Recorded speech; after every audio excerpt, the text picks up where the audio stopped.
Hello. Today we're going to talk about how to find X and Y intercepts. I'm going to use a series of calculator screenshots.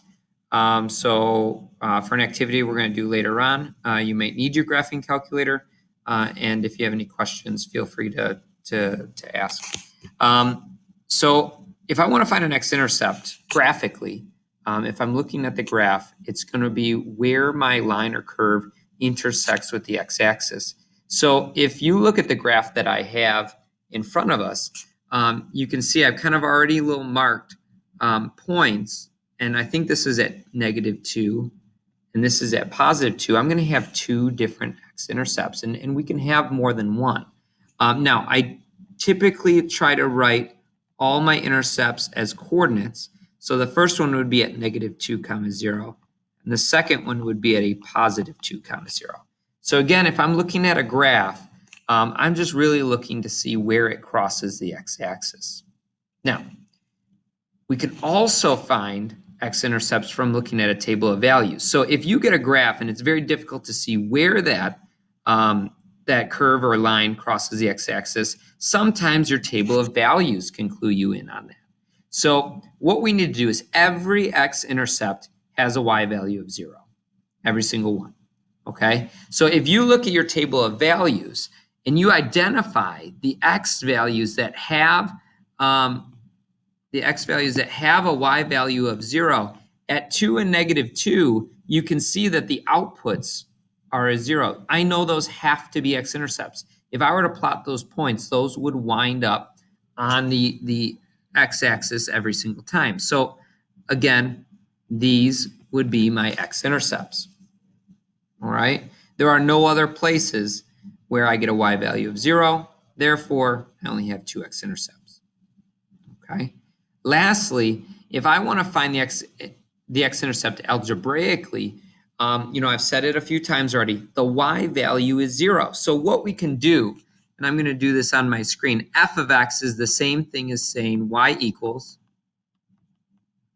Okay, and what we can do is we can set the y value equal to 0 and solve.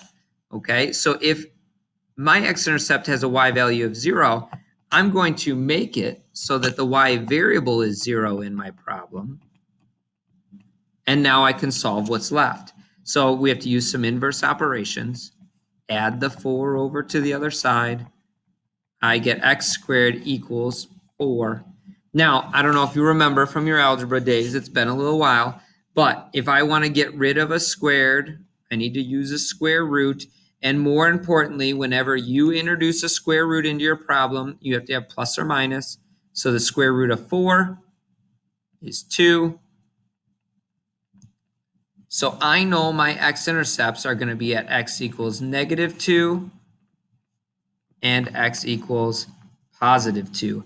Or if I write that a little better, I can write the coordinates of -2, 0 and 2, 0.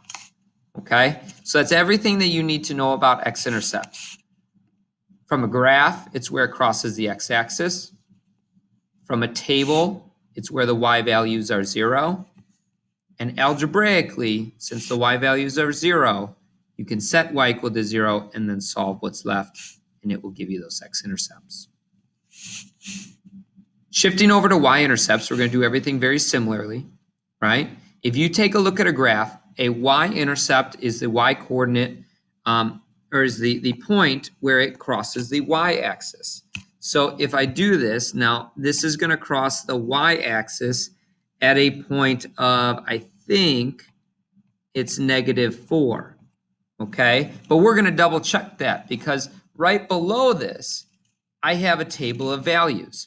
Now, if you look at the table of values, a y-intercept is where the x is 0, right? So it's the opposite from before.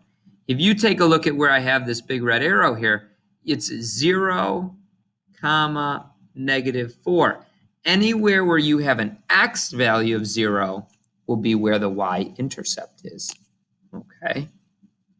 And then last but not least, if I want to find that y-intercept algebraically, I'm going to use what we just talked about in the table. If I know that the x value of every y-intercept is 0, what we can do is we can take our function,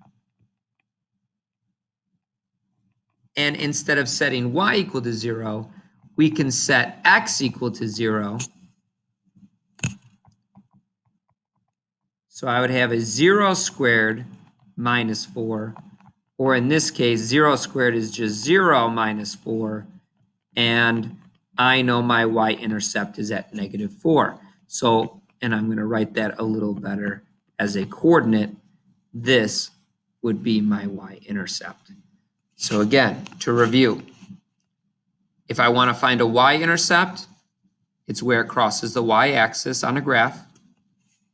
From a table, it's where the x value is 0.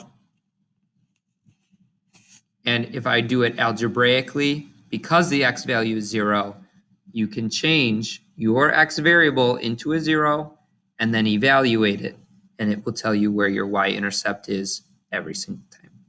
So I hope this helps. Feel free to rewind, pause, replay if you need to, and I'll talk to you soon.